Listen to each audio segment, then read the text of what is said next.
Baik, selamat malam semua. Good evening. We wait for 2 more minutes until 7 o'clock, then we will start for people to come in.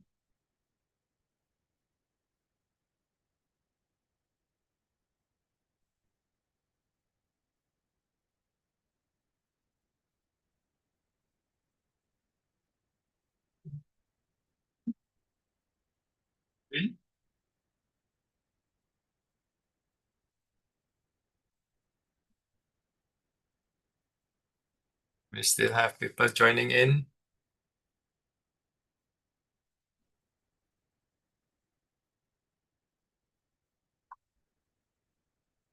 Let me share my screen.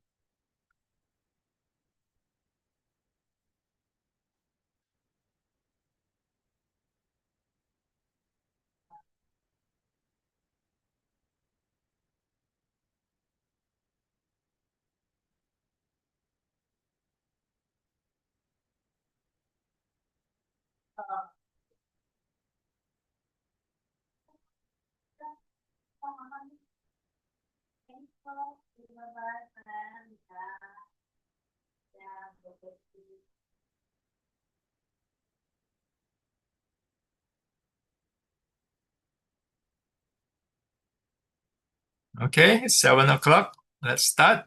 Before we begin, these are some of the rules. Please write your name as registered. Participant will be muted.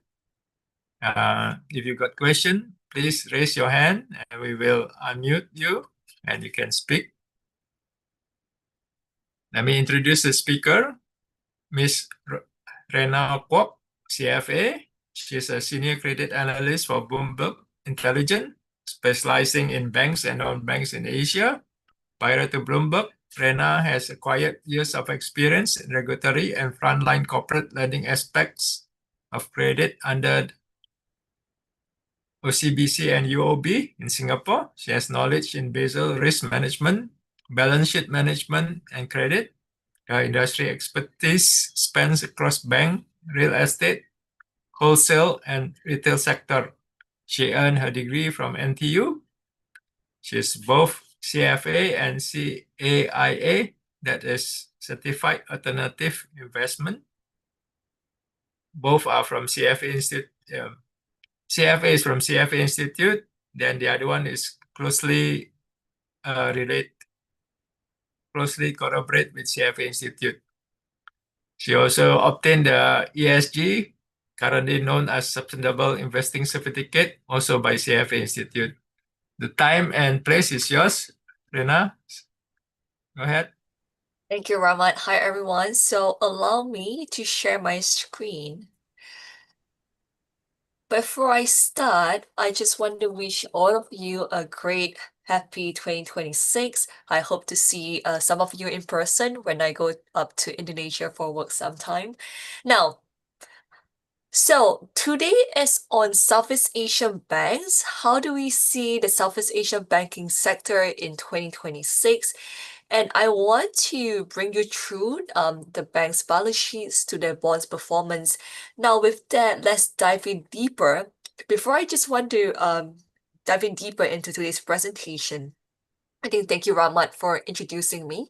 I just want to introduce myself. So for those who have not heard of Bloomberg Intelligence, we are an independent investment research arm within Bloomberg, where we cover investment research across companies, across various asset classes, ESG, equity, credit, where I'm from, and I am a fixed income research analyst covering the Southeast Asia, India, and South Korean banking sectors. Now with that, let's dive into today's presentation. Now I want to highlight the first theme that going into 2026, currency volatility continues. Sorry for those who are not speaking, could you mute yourself, please? Thank you. So as mentioned, currency volatility continues to be a theme to watch for the Southeast Asian banks this year as macroeconomic headwinds stir. Now, on a year-to-date basis, through 20th of January, Rupiah, peso, and rupees are the worst performing Asian currencies on the year to date. And what does all this mean for the region banks? Now, taking a look for Southeast Asian banking sectors, broadly, they face contained capital impairment risk from currency volatility that's happening as the share of the unhedged foreign currency exposures to the total capital is well under control.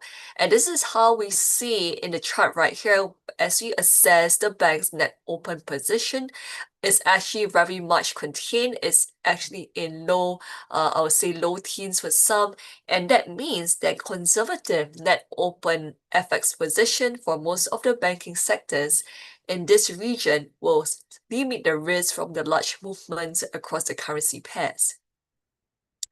I know there have been news on the rupiah volatility. I just want to highlight, for rupiah volatility for the Indonesian banking sector, while the direct risk from the rupiah weakness is contained in terms of the capital impairment risk right here, as you could see, Indonesian banking sector net open position is pretty small, but indirect risk could actually emerge from the borrower strains due to rupiah weakness, especially for the borrowers in those export-led sectors. But that being said, we believe the Indonesian banking sector for most of the major Indonesian banks, the ample provisioning could help to actually cushion any credit losses if there is any severe asset deterioration right there. And I would say why the risk of currency weakness is unlikely to material pressure major Southeast Asian banks is because if you see the chart, the mismatch between their foreign currency loans as well as their deposits is quite manageable. Now, the variance between the two for foreign currency loans to total assets as well as foreign currency deposits to total assets, they are kept about 4 percentage points in our chart right here for most of the banking sectors, and this is actually pretty manageable. But like I mentioned, while direct risk from FX volatility is not a material risk could arise if the borrower's loan and income currencies diverge, straining the asset quality. On that front, it could actually potentially reduce the value of the collateral that's denominated in foreign currencies for the banks. And one key point to really watch going forward is how all this currency volatility relates to the movement in non-performing loans ratio versus the banking sectors, and how it versus the provisioning coverage that the banking sectors have to gauge their loss absorption capacity. Now we talk about FX risk, I want to dive in deeper to look into asset quality for the major Southeast Asian banking sectors in 2026. Now, our view is that the major Southeast Asian banks are set to maintain resilient asset quality this year, despite the uneven regional growth outlook as well as the tariff headwinds. Now, this is because the banks in this region broadly, they have strong risk management, healthy provisioning, as well as solid capital buffers that help to underpin this resilience, while the easing interest rates could possibly reduce the pressure on the weaker borrowers. Now, we expect the vulnerable sectors like your small medium enterprises as well as unsecured retail loans could continue to remain vulnerable and pressured. Thank you so much. And that being said, the major banks in this region, their provisioning coverage are well sufficient to absorb potential credit losses that we see. Now, in our peer group, Thai banks, the one that you have in white, they actually face greater asset quality pressures given the nation's challenging operating environment, while Singapore banks could sustain superior asset quality on the back of very robust underwriting and ample provisions. Now we move on to talk about liquidity. Now, major Southeast Asian banking sectors could continue to maintain healthy liquidity this year, and this is thanks to their stable, diversified deposit funding as well as relatively low reliance on foreign currency wholesale funding. Now, the lower interest rates across this region will reduce the funding costs and aid refinancing needs for the lenders for funding diversification. We do expect the banks to continue to manage their deposit repricing to contain their funding costs as interest rate fall this year. And in our peer group, similarly, Singapore Bank's liquidity and funding profile continues to outshine its peers, while Indonesia tight liquidity conditions will ease more this year, and let me share why. Now, we are expecting Indonesia banking sector liquidity conditions to improve this year, and it is driven by lower central bank securities, the SRBI issuance, as well as the monetary easing policies and fiscal support. Now, this chart right here, you could see the stronger liquidity conditions could help to support a recurring loan demand this year, underpinned by improving private sector sentiments and higher government spending. Now, as the funding costs are set to ease further, and alongside the government injections into state-owned banks, especially Bank Rakyat, Bank Negara, Bank Tambungan, while more reliant on the costlier time deposits, they should benefit more as displacements allow them for cheaper deposit repricing. Now, another bright spot for Southeast Asian banks is the capital.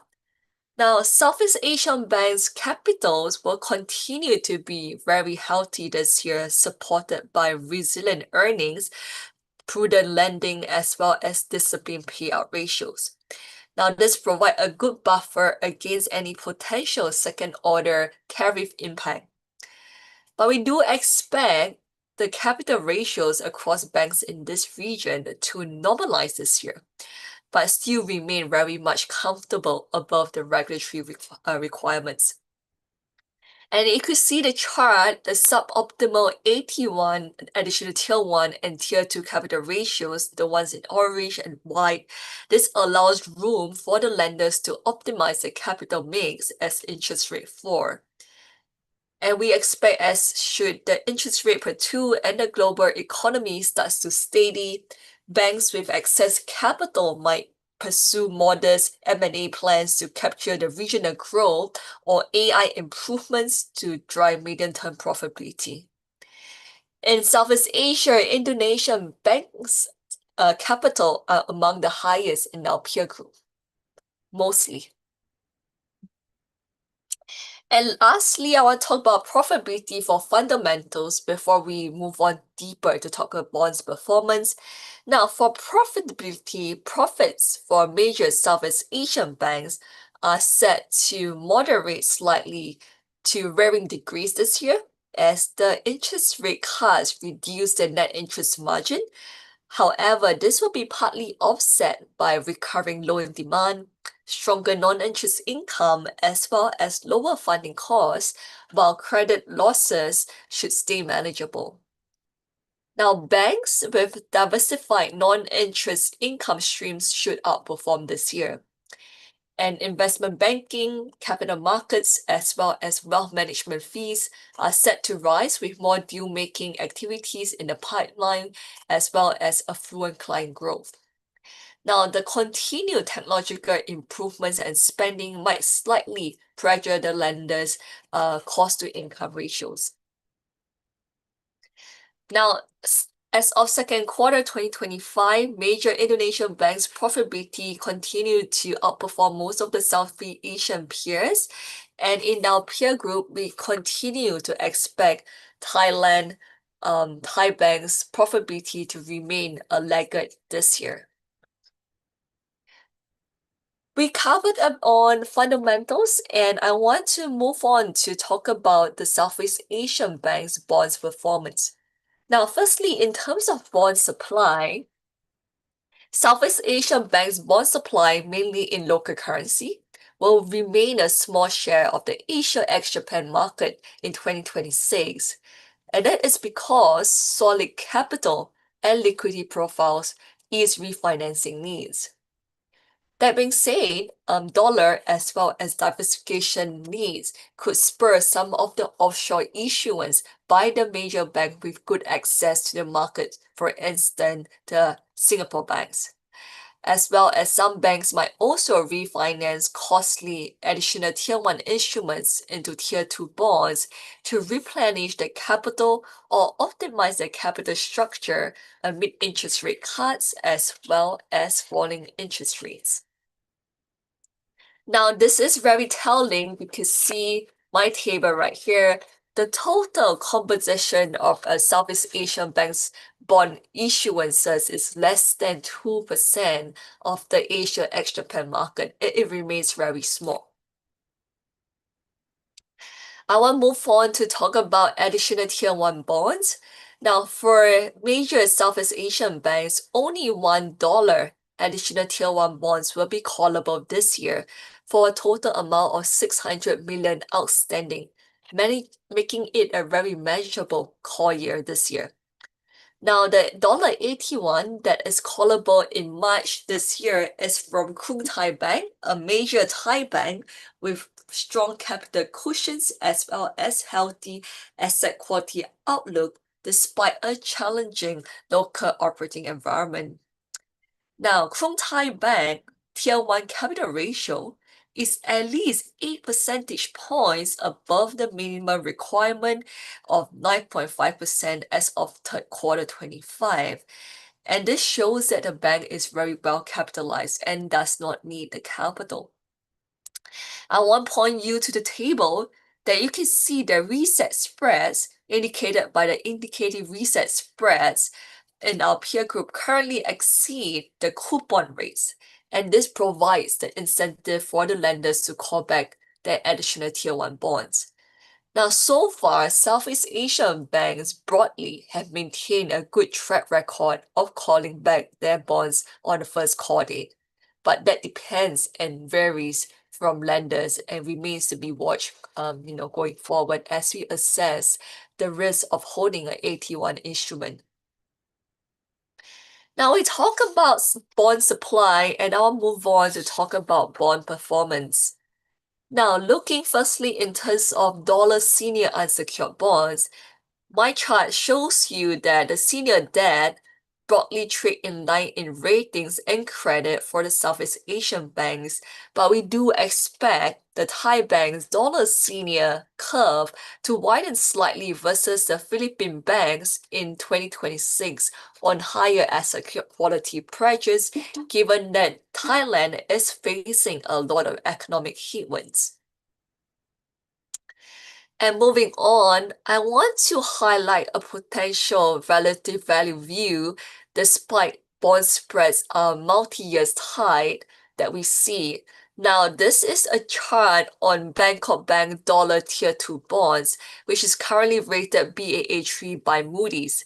Now, it is trading about 150 to 160 bips for the three outstanding dollar Tier 2 bonds, much wider than the Asia ex-Japan Baa1 to Baa3 Tier 2 bond peer curve. Now, this is because the bonds have actually priced in Thailand's sovereign risk from the weak growth as well as tariff uncertainty. Now, for those who are watching Thailand is put on negative outlook by Moody's and Fitch. Now, for Bangkok Bank dollar Tier 2 bonds, they have actually widened about 50 to 60 bips in the past 6 months, and this is slightly more than its Asia ex-Japan peers due to the nation macro stress. If we look into Bangkok Bank, dollar Tier 2 to senior ratio is about 1.9x, and this is slightly more above its historical averages. Now, prudent risk control, strong risk buffers could keep Bangkok's bank credit stronger than in local peers this year, despite a challenging outlook. However, I want to highlight a possible sovereign downgrade by Moody's should that happen due to Thailand's sustained weak growth or worsening fiscal strain that could push Bangkok Bank dollar Tier 2 bonds into junk, given that it's the last investment rating right now and driving its spreads about 50 to 60 bits wider. And lastly, I want to highlight how we see the bank's performance going forward this year, both on a return basis. Now, we expect that the Southeast Asian Bank's resilient fundamentals, as well as the positive technicals as a further tailwind that could bolster its tight bond spreads in 2026, being very much range bound, but there's little room for further outperformance in terms of excess returns. As I mentioned, the spreads for the major Southeast Asian banks bonds are at multi-year high that is seen in most part of the global credit space as well. Now, the excess returns for the Southeast Asian banks, dollar seniors, Tier 2 bonds, additional Tier 1 bonds could diverge if the evolving tariff uncertainties escalate or geopolitical risks heighten or the expected interest rate cuts are delayed. That reflects their different payment ranks as well as decrease of risk of market sentiments. Now, with that, for those who actually have access to the Bloomberg terminal, feel free to type BioArena Go on the Bloomberg terminal, and you can click on this bell icon to subscribe to my timely research, not just on Southeast Asia, but also on India and South Korea if you want to. Or you could simply, choose to email me at this email contact right here and request to be added to my research distribution list if you want to, if you have access to the Bloomberg terminal. And with that, I want to stop here and take any questions if there are any. Thank you. Please go ahead because we are such a small group. You can simply unmute yourself and start speaking.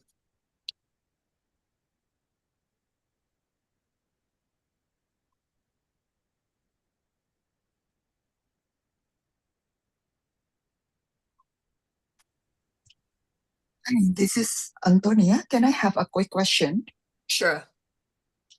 Yeah. So thank you so much for your presentation. I just have quick question regarding your outlook for the Thai bank, right? Because I think you mentioned that there could be possibility downgrade because of the sovereign issue, but what is your view? How likely you think that could happen?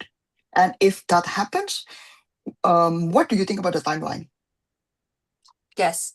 So this is one of the key risks. Firstly, thank you, Antonia, for this question. Now, this is one of the key risks for people looking into the Thai banks' bonds, I would say, in terms of the credit, given that they are all exposed to sovereign risk, despite that most of the major Thai banks' fundamentals could remain resilient this year, despite a challenging environment. Now, as we see Moody's and Fitch, as they put Thailand in sovereign outlook on negative, they have really factored in rising economic strain as well as fiscal strain that the country is facing. Now, in my base case right now, of course, barring there's no escalation of the geopolitical tension between Thailand and Cambodia, any tariff uncertainties that's going to escalate, or any black swan events, my best case is that, the rating agencies are taking a wait and see approach because firstly, the new presidential election is going to be held in February. That depends on how the new president is going to devise the policy measures that actually escalate the fiscal debt strain further that we see that could potentially trigger the rating agency's view, or could the new president then be actually coming up with different policies measures, and how quickly could Thailand resolve its tension between Cambodia to make sure if we focus on the growth locally. I think that itself, my near term is that the rating agencies are taking a wait and see approach, and I think more views will only come depending how it goes after the election in February. that is something to be watched, because if the government choose to be very aggressive in the fiscal policy side of things to bolster the economy by giving out money to the weaker borrowers, that fiscal strain will actually be pushing its metrics even higher. That is something that doesn't sit well with the rating agencies. So I think these are some things to watch in upcoming few weeks for the country. Okay, thank next you. questions.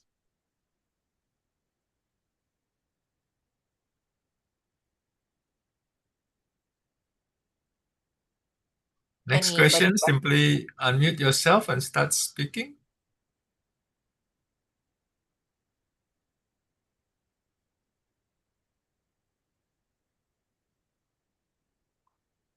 Maybe I ask you a question, Renee. What do you Yes. see the risk for Indonesian bank in this year? Sure. I think before we start on the risk, let me start on the brighter side of things. So I think on the bright side is definitely the gradual recovery of the loan growth this year, driven by the more accommodative policies, government spending, and I'll say the recurring middle class. That will be supportive for the loan growth, as well as we have the improving liquidity conditions to support the loan growth for the lenders right there. Now, on the downside, I would say the rupiah volatility continues to be one of the key risks to watch, as well as, the micro SME, what we call the MSSE in Indonesia. Some of them remains quite vulnerable amid this tariff uncertainties that are about to hit. Now, the tariffs that we've seen announced last year, there's a lag effect for them to take shape in really impacting the businesses. And the micro SMEs are still struggling for some, which is why you have seen the micro SME lender Bank Rakyat Indonesia, they continue to face some pockets of stress in that segment, and their credit costs were actually much higher than its peers in 2025, and we expect that to be a risk to watch. However, one good thing about the major Indonesian banks is that they have very, very ample provisioning coverage to cushion any credit losses if there's any severe deterioration, and that we are comfortable that the major Indonesian banks could be resilient this year. Okay, thank you.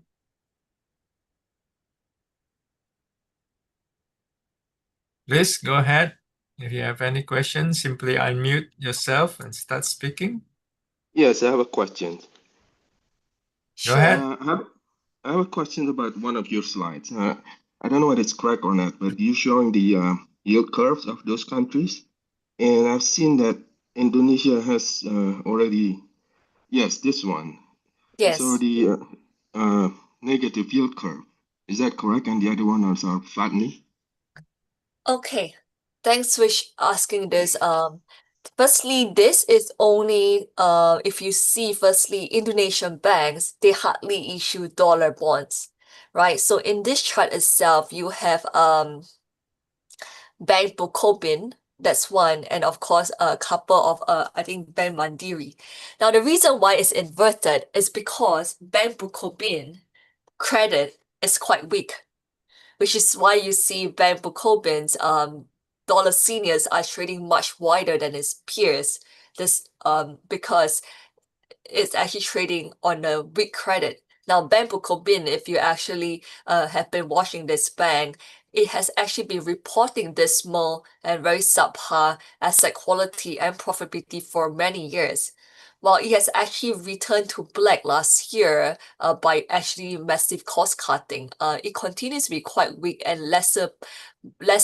well placed compared to its peers to compete in this environment. If I were to remove Bukopin and assuming you only have Mandiri because there are hardly many dollar seniors from Indonesian banks being issued, this curve will not be inverted. The reason why it's inverted because this Indonesian curve of the Indonesian banks dollar seniors includes a much weaker Indonesian bank, which is the Bank Bukopin. Unlike other countries of dollar senior curve, for instance, for Thailand, Philippines, Malaysia, they are issued by stronger rated banks, so they are actually more on a spread out levered kind of bond curve and not inverted. I hope it addressed your question right there, because that actually factors in Bukopin, which is a much weaker Indonesian bank as compared to the major Indonesian banks. Do you mind commenting on the other countries why they're flattening? Sure. Sure. So which country do you want me to focus on? I guess it's Thailand and Philippines. Sure. Now, the reason why we focus on Philippines and Thailand, so correct me if I'm wrong, is because Indonesia, Philippines, and Thailand are similarly rated by the rating agencies in terms of countries, and these are dollar seniors, which usually follow through their country rating as well, right? If they are actually most of the major banks in the region. Now, for Thailand, we did mention that I expect the Thailand bank dollar senior peer curve to actually widen slightly versus the Philippines bank peer curve is because of the much higher asset quality headwinds that the banks in Thailand are facing. Right, Thailand operating environment continued to be very challenging this year. Weak income recovery, high household debt, tariff uncertainty, strong baht is actually hurting the economy on many fronts. Now, on Philippines, on a relative basis, Philippines growth is actually much more resilient than Thailand going into this year. And for Philippine banks, while they have been aggressively lending to what we call unsecured retail, meaning the expansion in credit cards, so far, because of the supportive macro environment, which Philippines economy is still quite sturdy, we are not seeing excessive loan slippages yet. But of course, any I would say excessive expansion into credit cards for UP Card, that would be a risk for the banks if Philippines' economic growth is to dwindle. So that is something to watch. Thank you.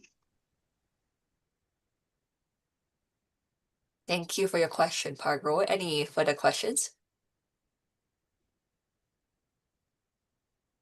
Not for me. Thank you. Thank you. There's a question in the chat. Renee, overall, are you more optimistic or cautious about the credit outlook for Indonesian bank, and why? From Santa. Sure. Thank you for repeating the question for me. So I think, as we shared earlier, I think some of the negative that we saw in Indonesian banking sector last year is set to rebound, such as the much weaker loan growth that we see last year, the tight liquidity conditions, all these are set to improve this year. Now, on asset quality, I do expect there will be some pockets of risk. Predominantly, say the micro SMEs continue to be watched, and I think that's the reason why credit costs continue to be quite elevated for Bank Rakyat Indonesia, but on a relative basis, if you see Bank Mandiri as well as Bank Central Asia, they are pretty much well placed on good asset quality outlook. So I think there are some positive, there are some negatives, but let's see what the banks have. On the bright side, the major Indonesian banks, the state-owned ones, they have very strong risk buffers to cushion credit losses. And to me, even the rupiah volatility continues, the banks actually have very low unhedged exposures, and any indirect risk, they could actually be, cushioned by their provisioning coverage. So I'm quite confident that they will be quite resilient this year.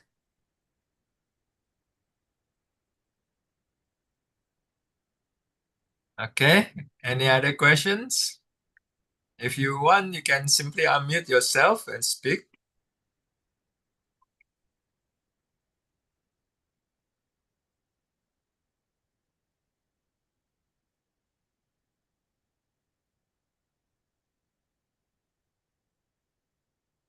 Any further questions?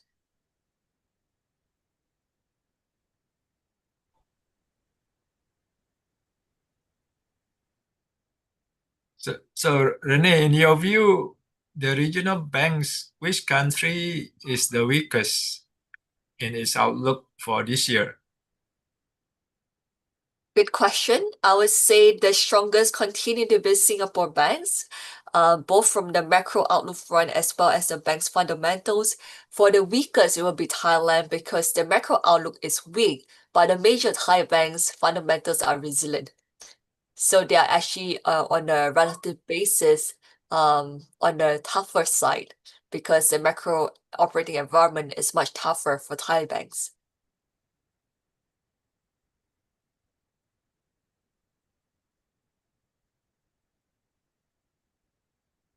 All right. Any other question? Otherwise, we will end the session.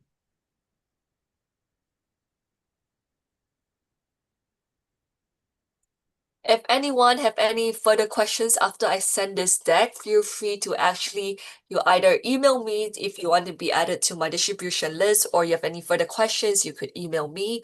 Or if you're on the Bloomberg terminal, simply just IB me. If you have any questions, I'm happy to chat anytime. All right. Thank you very much, Renee. Thank you so Thank you, much. everyone. Thank you. Take Have care, a good everyone. day. Bye. Bye.